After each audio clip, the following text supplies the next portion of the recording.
He wasn't dead. He was protecting him. I stepped off the rescue truck into knee-high floodwater that smelled like oil and iron. The road near Watsonville had turned into a river, cutting through strawberry fields and swallowing everything in its path.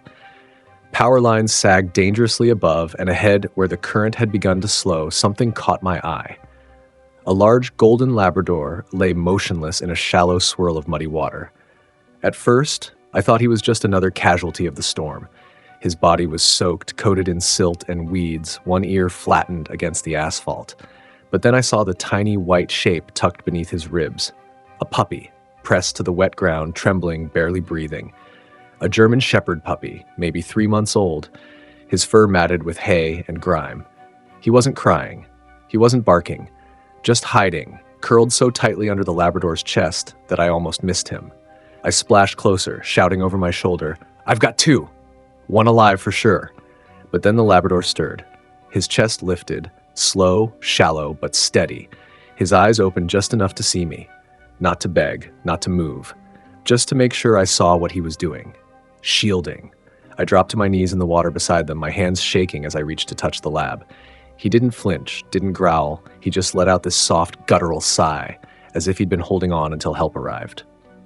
The puppy didn't budge. Even when I tried to lift him gently, he whimpered and pressed deeper into the Labrador's belly like he didn't trust the world outside that golden fur. His tiny body trembled so hard I could feel it through my gloves. "Hey, buddy," I whispered. "You're safe now. He did good. You're okay." But even I didn't believe that yet. I radioed for blankets and medkits. The water around us rippled with fresh rain. And still, the Labrador didn't move. He just kept his head low, eyes on me as if asking one silent question. "Don't take him away from me." I didn't. I wrapped them both in the same tarp. I carried them out together, muddy, heavy, soaked in silence, one dog limp with exhaustion, one trembling with fear, and somehow neither willing to leave the other behind. As I laid them gently into the back of my truck, the puppy finally looked at me, just for a second. Eyes so wide, so dark, so full of things I couldn't name. And that's when I knew this wasn't just a rescue, it was a promise, from one dog to another. But who were they? Why were they out here alone? And how long had they waited like that for someone to come? I didn't know it yet, but this little German Shepherd puppy, he wasn't just hiding under a dog, he was hiding under hope. The puppy wouldn't stop trembling. Back in the rescue center outside Watsonville, I laid them both on separate padded mats. But the moment I moved the Labrador even a foot away, the German Shepherd puppy let out the smallest, most desperate cry I'd ever heard. A sound like he was being torn in two. So I stopped. I looked down at him, his fur still soaked and tangled with debris, his paws caked in layers of dark river silt. And I did something I don't usually do. I broke protocol. I slid the two mats side by side and placed the Labrador, who we'd started calling Hugo, back next to the puppy. The second they touched, the little guy burrowed into Hugo's chest like he was trying to disappear again. Hugo didn't flinch. He just let his head rest over the pup's body, as if to say, "Still here, still yours." That's when we gave the puppy a name. Axel. Axel. White-furred, wide-eyed, and barely the size of my forearm. A German Shepherd puppy who had somehow survived a flood by doing the only thing he could, stay still. Trust the body wrapped around him. And wait. We cleaned him gently, one towel at a time. He didn't fight, didn't growl, just stared with those black glass eyes as if trying to read whether we were good or bad, whether we were going to take him away again. I remembered something my grandmother once told me. Dogs don't ask questions with their mouths. They ask with their silence, and Axel was asking, every second, every blink, every breath. Why am I still here? Where did everyone go? Is he going to leave me too? He refused food that night, refused water unless it was soaked into a towel Hugo had touched. He wouldn't let anyone touch his paws, and if anyone tried to lift him away, he dug in with all four legs like he'd rather sink than be parted from the one soul who'd kept him alive. We scanned both for microchips. Nothing. No tags, no collars, just a ripped piece of fabric still tangled around Hugo's neck, part of what looked like a camping tarp. That raised even more questions. Were they dumped? Lost?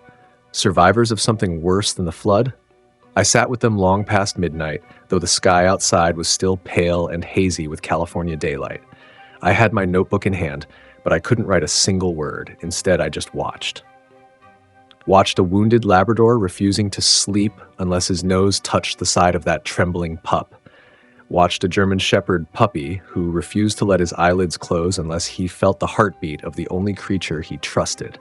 Watched something happen between them that no trauma could erase, something I hadn't felt in years. Trust. And I couldn't stop asking myself the one question I still couldn't answer. How far would Hugo have carried Axel if help hadn't come when it did? Axel didn't sleep that night. Neither did I. Every time Hugo shifted or groaned in pain, Axel would jolt awake, eyes wide, ears twitching, heart pounding so visibly you could see it through his thin chest. He'd crawl to Hugo's side, sometimes placing his tiny paw on the lab's ribs like he was checking, "Are you still here? Are you still breathing?" It wasn't just trauma. It was something deeper. It was like Hugo had become his gravity. Without him, Axel didn't know which way was up. Around 3 a.m., Hugo's breathing changed, shallow, strained. We had him on IV fluids, but the water in his lungs was making it hard. The vet wasn't optimistic. She leaned over to me and whispered, "We might lose him before morning." I looked down at Axel. He was curled so tightly into Hugo's belly that you'd think they were born fused. And when I reached to gently separate them, just for a check, just to reposition the oxygen tube, Axel let out this high, warbling scream. Not a bark, not a whimper, something primal. It shattered me. I pulled my hand back and knelt beside them. Okay, I murmured. "You stay right there, little guy. I get it." I did get it, more than I wanted to admit. When I was 12, my younger brother drowned in a lake behind our house. I was the one who found him. I'd been supposed to watch him. He was just 7. I still remember the weight of his body in my arms, the silence in his mouth, the impossible stillness. I remember thinking, if I just hold on tight enough, maybe he'll wake up. Watching Axel cling to Hugo, I felt that same sick helplessness crawl up my spine. It was like the past had climbed into that room and sat down beside me. The rain picked up outside, drumming against the rescue center windows in waves. The storm wasn't over. And neither, it seemed, was Axel's nightmare. The vet said we'd need to sedate Hugo soon, drain his lungs. But the second they brought the cart in, Axel went berserk. He leapt between us and Hugo, teeth bared, not really growling, just begging. His tail was tucked, body shaking, but he stood there, tiny and defiant, refusing to move. I crouched down. "Axel," I said softly, "we're not taking him away. We're trying to help him. You want to help him too, don't you?" His ears flicked, his breathing quickened, and then, hesitant, unsure, he stepped aside. Not far, just enough to let us do what we had to. But as we lifted Hugo gently onto the table, Axel limped alongside, step for step, one paw dragging. His eyes never left Hugo's face. We had to carry him out of the room when Hugo was sedated.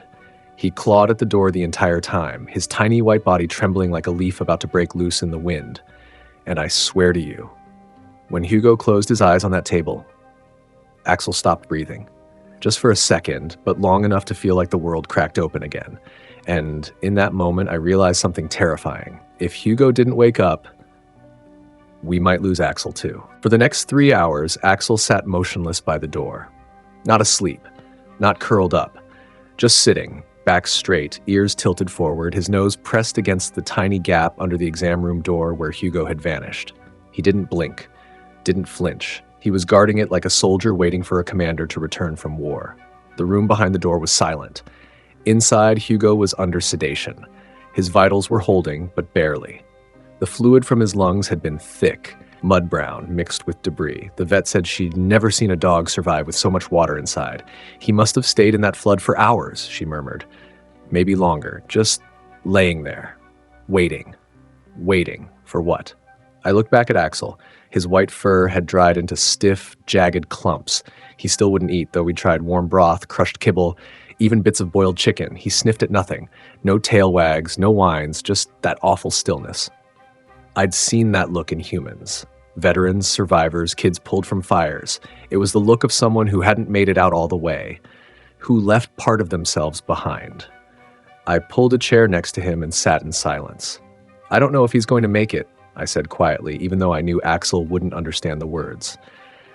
"But I promise you something, little man. If he wakes up, I'll never separate you two. Not for anything." That's when Axel moved for the first time in hours. He shifted just enough to lean his tiny body against my boot, still staring at the door, still trembling, but something changed in his eyes. Not trust, exactly, just the barest flicker of permission. And then, from inside the room, one soft thud. We both heard it. Axel sprang up like a live wire, paws scrambling on the tile. He let out a single high-pitched yip and scratched at the door so hard his nails clicked like hailstones. I jumped up and opened it. Hugo was awake. Barely. His eyes were half-lidded and a tube still ran from his side, but he was lifting his head, searching. And before I could stop him, Axel darted through my legs and flung himself onto the table. He didn't care about the IV line or the machines or the vet's surprised gasp. He pressed himself into Hugo's chest with all the desperation of a child reunited with the only family they'd ever known. And Hugo lifted his paw. Shaky, slow, but deliberate. Placed it gently over Axel's back and left it there. The vet whispered, "I've never seen anything like this." Neither had I, and in that moment, I stopped wondering what their story was. I stopped trying to explain it, because sometimes love doesn't need a history. Sometimes it just is. And whatever had happened out there in the flood, whatever pain, fear, abandonment they'd lived through, these two had made it through, together. But I also knew the world wouldn't wait. And sooner or later, someone would ask the question that scared me most. What happens when someone tries to take one of them away? The question came sooner than I wanted. 2 days after Hugo woke up, a woman showed up at the rescue center asking about a golden Labrador. Said she'd seen a post on a local Facebook group, "Lab found in Watsonville flood zone." She brought photos, food he liked, even a blanket with his scent. Her name was Ellie. She had kind eyes, muddy boots, and a voice that trembled when she said, "His name's Hugo. He's my husband's dog." Or, he was. My husband didn't make it. My chest tightened. She told me they'd been camping near the river when the flash flood hit. Her husband, Cole, had gone out to secure the truck, and Hugo had followed. Neither of them came back. The sheriff's team later found Cole's body downstream. No sign of Hugo. Until now. "He must have run," she said, voice cracking. "Looking for shelter, or trying to find someone. I don't know. But he always loved puppies. Always." I asked her gently, "Do you know anything about the German Shepherd puppy? The one Hugo was found protecting." She shook her head slowly. "No, we didn't have a second dog. That little guy, he must have been lost too." Axel was watching us from the hallway. He still limped slightly. His front paw had soft tissue trauma, but he walked better now. Ate a little, but only when Hugo was nearby. The moment Ellie stepped into Hugo's room, Axel froze. His ears went back, his body low. And when she reached to pet Hugo, Axel placed himself between them.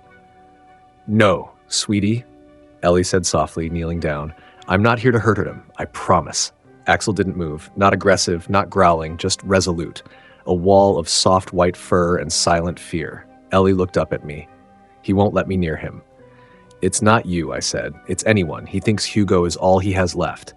And he was right. Axel had no tags, no records, no one looking. For all we knew, he was born into that storm, or lost just before it.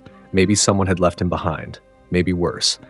But to him, Hugo wasn't a companion. He was a savior, a lifeline, and now a risk. Because what if Hugo went home without him? "I can't separate them," I told her. "We tried. Once, Axel went into full panic, wouldn't eat for 16 hours, wouldn't stop crying." Ellie sat down on the floor, her eyes welling. "Then don't separate them. My husband loved dogs more than people. If he saw what Hugo did for this pup, he'd say, keep them together. Whatever it takes." She didn't try to take Hugo home that day. She just sat with them for an hour, telling stories about how Hugo once dragged a baby goat out of a ditch, how he used to sleep with his head on her husband's boots, how he refused to swim but would dive in if he thought someone was in trouble. "He was never meant to be a pet," she said quietly, stroking Hugo's ear. "He was meant to serve, to love, to protect." Axel had curled up next to her by then, still wary, still quiet, but not shaking anymore. I watched them all in silence, something heavy rising in my chest, because the truth was becoming clearer with every hour. These two weren't just survivors, they were partners. And whatever future we offered, it had to be one where they stayed side by side. The next morning, Axel surprised us all. I walked into the recovery room expecting the usual routine, 2 dogs pressed against each other, barely moving, Axel flinching at every new voice. But instead, I found him standing. Not just standing, guarding. He was at the door, ears up, his muddy white coat bristling slightly, watching every person who passed in the hallway, like a sentinel. And Hugo? He was lying a few feet away, resting peacefully. Alone. It was the first time Axel had voluntarily moved away from him. "Look at you," I whispered, crouching down. "Getting brave, huh?" He didn't wag his tail, but he didn't back away either. He just blinked slowly, like he was thinking, calculating. It was a shift, a small one, but enough to spark something. That afternoon, we took them outside for the first time since the flood. The storm had cleared, and the air was heavy with the smell of wet earth and sun-baked asphalt. The rescue center had a small grassy courtyard, enclosed and quiet. I brought Hugo out first with a harness and sling to support his still recovering body. When Axel saw him, he bolted from the doorway, still limping, still stiff, but determined. He skidded across the wet concrete and planted himself right beside Hugo, tail flicking once. Just once. Then he barked. A tiny, sharp yip. His first voice since the flood. Hugo turned his head slowly and nudged him. And for a moment, just 1 second, I saw something I hadn't seen in days. Axel wagged his tail. It was barely a movement, a few inches. But it was joy. Real, living, undeniable joy. We sat with them on the grass for over an hour. Ellie joined us, bringing a soft black bandana she'd washed and ironed. Hugo's favorite.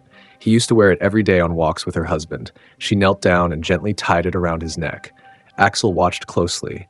Then she pulled out something else, a smaller bandana, black with tiny paw prints stitched in white thread. "I had this made last night," she said. "He's earned it." When I tied it around Axel's neck, he flinched, but didn't resist. He stood there, eyes wide, as if the fabric weighed more than it should. And maybe it did.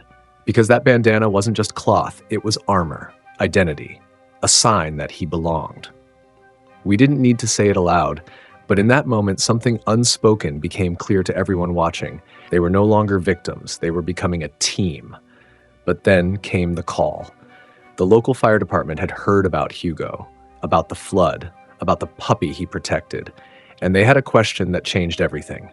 "Would you consider letting them come visit the station? We've been looking for a therapy dog." Maybe 2. My breath caught. Was it too soon? Could Axel handle it? Or was this exactly the kind of purpose that could help both of them heal? As I looked down at them, Hugo sitting tall, Axel pressed to his side, both wearing matching black bandanas, there was only one answer that made sense. They were ready for their next chapter. But first, they had to choose it themselves. We brought them to the station the next morning. It was just a trial visit, low expectations, quiet environment, controlled introductions. But the moment we turned onto the driveway and the firehouse came into view, Hugo sat up straighter. And Axel? Axel stood. On his own. On his own. No harness, no coaxing. He climbed from the backseat of my truck and trotted after Hugo, tail low but steady, ears forward, bandana catching the breeze like it was part of his skin. The firefighters waited outside in silence. Most had read the local story, Dog shields puppy during flood rescue, but none of them expected what they saw. A large golden Labrador with old pain in his eyes and a quiet dignity in his step, and a white German Shepherd puppy by his side, smaller than he should be, scarred but unbroken, the kind of pair you don't forget. Captain Reyes stepped forward and knelt down. "You must be Hugo," he said gently. Hugo paused for a second. Then, without hesitation, walked over and pressed his head into the man's chest. Reyes wrapped his arms around him, eyes glassy. And Axel? He stood still, watching, measuring, until Reyes held out a hand and waited. Axel took one step, then another, and finally, he sat beside Hugo, leaning slightly into his shoulder like a magnet pulling him home. No growl, no panic, just trust. It was the first time Axel had willingly approached a stranger without Hugo being touched first. "Looks like someone made the rules clear," one of the crew joked. "Big guy goes first, little guy follows." "Always," I said, trying to swallow the lump in my throat. "That's just how it works." They gave the boys a tour, kept it quiet, slow, let them sniff, turn out gear, peek into the bay. Hugo took to it like he'd lived there his whole life. Axel, cautious at first, grew braver with each step. But then, an alarm, a sudden sharp chirp of a test siren, loud, piercing, unexpected. Axel froze, dropped flat, trembling. But before I could reach him, Hugo turned. He stepped back, circled Axel, and laid down over him, just like he had in the flood. Shielding. No panic, no hesitation, just instinct. The room went silent. Even the firefighters, men who've walked into burning buildings, stood frozen by what they'd just witnessed. That, Ray said quietly, isn't training. That's loyalty. After the alarm stopped, Axel stayed under Hugo for a full 2 minutes. Then slowly, carefully, he peeked out, looked at Hugo, then looked at us, and stepped forward again. Not all the way, not fast, but he moved. Chose to move. And that choice mattered more than anything. By the end of the visit, Hugo was asleep on a thick station blanket, Axel curled under his neck like he always did. 2 bandanas, 2 survivors, 2 halves of the same rescue. Ray sat beside me on the bench outside and asked, "You think they'd come back? Maybe once a week at first?" I looked through the window at the pair on the floor. "They'll come back," I said, "but not just for visits." He nodded slowly. "You think they're ready for this?" I didn't answer right away, because deep down I knew this wasn't about readiness. It was about meaning. And maybe, finally, a place where pain became purpose. The next week, Axel changed. It wasn't sudden, not a switch you could flip. But day by day, step by step, the puppy who once trembled beneath a flood-soaked body began to lift his head higher, stand a little taller, meet the world not with fear, but with caution wrapped in courage. And Hugo, he watched it all, let it happen. He didn't coddle, didn't lead. He just existed beside Axel like a compass, steady, quiet, always pointing home. We started training them together at the station twice a week. Basic therapy protocols, exposure to loud sounds, strange textures, unfamiliar hands. Hugo already knew most of it. He was born for this. But Axel surprised us. When we placed a child-sized mannequin in the middle of the apparatus bay, he froze. For a long time, he just stared. Then, slowly, he approached, sniffed, circled. Finally, he lay down beside it, his head resting on the mannequin's plastic arm. None of us spoke, we just watched. Later that day, when a firefighter's daughter came to visit, 8 years old, cerebral palsy, soft voice, and slower movements, Axel didn't run. He didn't flinch. He walked up to her, one paw dragging slightly, and sat so close their knees touched. She reached out and brushed his ear. And Axel closed his eyes. That was the moment I knew. He remembered. Not faces, maybe. Not names, but feelings. Stillness. Helplessness. The need for someone bigger to block out the storm. And now, he had become that for someone else. This little guy's journey from abandonment to rehabilitation shows how important nonprofit rescue groups really are. One evening, after a long session at the station, I walked them both along the levee trail behind the center. The sun dipped low over Watsonville, casting gold light across the strawberry fields and muddy roadside ditches. Axel walked ahead now, not behind. Still checking, always checking to make sure Hugo was near. But he wasn't hiding anymore, and when we passed a couple on bikes and the woman waved, Axel paused and wagged. Not much, but enough. Later that night, I opened the binder where we kept new adopter notes. Axel and Hugo had a file now, thick with observations, medical records, and interest forms. Families asking if they could take one. Just one. I crossed them all out, big red X's. Then I wrote in permanent ink, "Do not separate, ever." They were no longer a story of survival. They were a bond, one that began in mud and silence, and now pulsed with something stronger than fear, hope. Caring for a rescued puppy is more than love, it's responsibility, it's pet care. And Hugo? Hugo knew it before any of us. He hadn't just shielded Axel, he'd believed in him, before any of us did, before Axel believed in himself. And now, every time Axel took a new step forward, Hugo led him, quietly, proudly, like a guardian handing off the torch. And I started to wonder, what if that was Hugo's plan all along? What if he wasn't just protecting a puppy from the flood, but preparing him for the world beyond it? 2 weeks later, the fire chief made it official. The station would sponsor both Hugo and Axel as part-time therapy dogs. They wouldn't respond to emergencies, not yet, but they'd be on site, trained and present for community outreach, trauma support, and firefighter wellness. A quiet presence during the loudest moments. But the night before the announcement, Axel disappeared. Panic hit me like a punch to the chest. I had just taken them out for their usual evening walk, leash off, like always, in the enclosed backfield behind the station. Hugo was lying in the grass, chewing gently on an old rope toy. Axel was trotting in the tall grass near the fence line. And then, he was gone. No sound, no cry, just gone. We launched a search immediately. Flashlights cutting through rows of soggy brush, voices echoing across the night field. And Hugo? Hugo stood at the edge of the trail, unmoving, his nose pointed toward the woods beyond the clearing. "I shouldn't have taken the leash off," I muttered. My chest burned. "He wouldn't just run," one firefighter said. "He's not that kind of dog anymore." But part of me wasn't so sure. Maybe the world had gotten too loud again.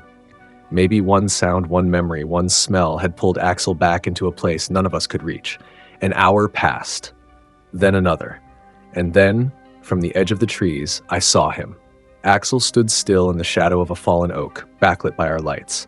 Mud up to his belly, something in his mouth. I ran to him, heart pounding. He dropped it at my feet. It was an orange tennis ball. Dirty, torn, waterlogged, the kind you'd find in the bottom of a flooded ditch. And next to it, half buried in the soil, was a piece of tarp. Faded green, frayed edges, exactly like the one Hugo had been tangled in the day we found them. My throat tightened. Axel hadn't run away. He'd gone back to the place where it started, back to where the floodwaters had carried him, where Hugo had found him, shielded him, waited with him. I knelt down beside him, cradling his muddy face. "You remembered, didn't you?"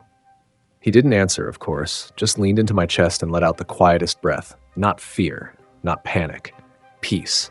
He was saying goodbye to whatever haunted that place, to the cold, the silence, the memory of hiding under a broken sky, waiting for someone who might never come. He was ready now. We walked back together, slow, wet, silent. Hugo met us at the trailhead, his tail flicking once as if to say, "You okay, kid?" Axel walked past him, not behind, not beside, ahead, and Hugo followed, limping a little, but smiling in his own quiet way. And I stood there watching the two of them, their matching bandanas glowing faintly in the light from the station bay. I didn't say a word because I knew. Axel had just taken his first step out of the flood, not just in distance, but in destiny. The ceremony was small, but nothing about it felt ordinary.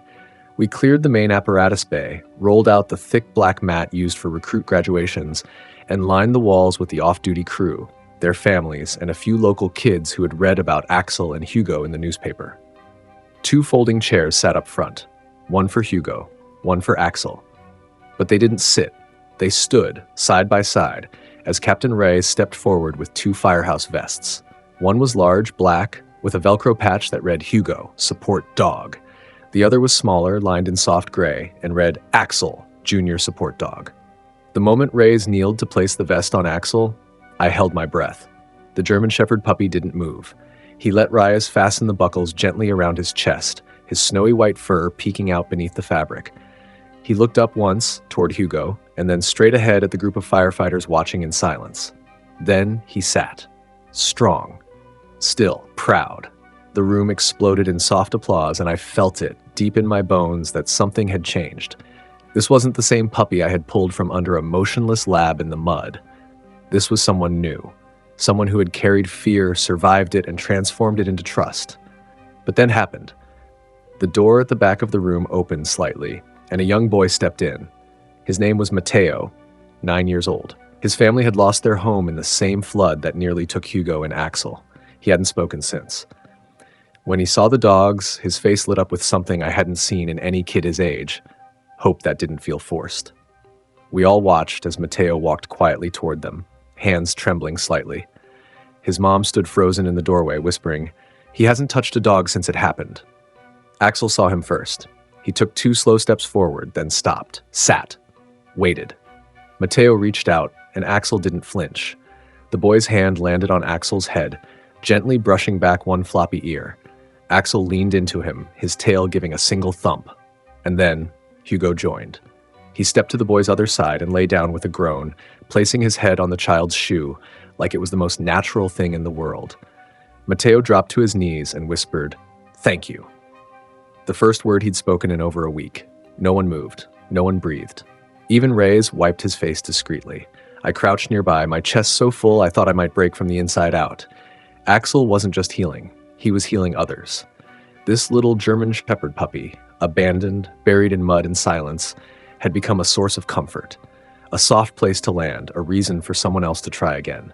And Hugo watched it all with the calm of someone who always knew, who had seen in Axel what we were only just beginning to understand. That this wasn't just a rescue, it was a legacy, built not from obedience, but from devotion, from suffering turned into service. And as I stood there watching that boy hold both dogs close in his arms, I whispered something I'd never said before. You saved him, Hugo, and now he's saving us. They became legend after that day. Not because of a headline or a viral photo, but because everywhere they went, something shifted. Axel and Hugo didn't bark, didn't perform tricks, didn't chase balls down the hallway. They simply showed up together. And that was enough. Grief counselors started calling us. Could the dogs visit the elementary school that lost a teacher in the storm? Could they sit in the waiting room at the small clinic near the levee? Could they just be present while people cried? And every time the answer was yes, not because I told them to, but because they chose it. One moment still sits with me. A firefighter, Chris, had just returned from a call where they couldn't save a teenage girl trapped in a flooded basement. He came back soaked, silent, eyes unreadable. I found him sitting alone in the back lot, head in his hands. Before I could speak, Axel padded out of the bay. No one called him. He walked straight to Chris, climbed into his lap without asking permission, and rested his head under Chris's chin. That man, built like a tank covered in smoke and salt, just crumbled. He wrapped both arms around the puppy and sobbed. Not loud, not broken, just open.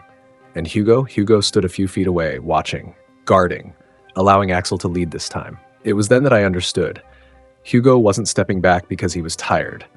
He was stepping back because Axel was ready. He had carried him through the flood, through fear, through silence, and now it was Axel who was becoming the steady heartbeat others needed. That night, as I locked up the center, I found them both curled together in their usual bed. 2 bodies, 2 bandanas, 1 shape in the dark. And something hit me so hard I had to sit down. I realized I hadn't thought about separating them in weeks. The idea wasn't just wrong, it was unthinkable. They weren't just bonded. They were bonded by purpose. They were teachers, mirrors, healers, the quiet kind, the kind who don't bark their worth, they just show it. Later that week, a journalist asked me during a local news interview, what's their secret? I looked at Axel. He was lying at a child's feet, one paw over the girl's shoe, eyes half closed in trust. Then at Hugo, sitting calmly by the station door, watching his partner work with quiet pride. And I answered truthfully, there is no secret, just love that refused to let go. Now, every time I see that scarred little German Shepherd puppy walk into a room, I feel something crack open inside the people around him, not because he's a survivor, but because he reminds them they can be too. And every time Hugo follows behind, just a few steps back, I remember what I saw on that flooded road.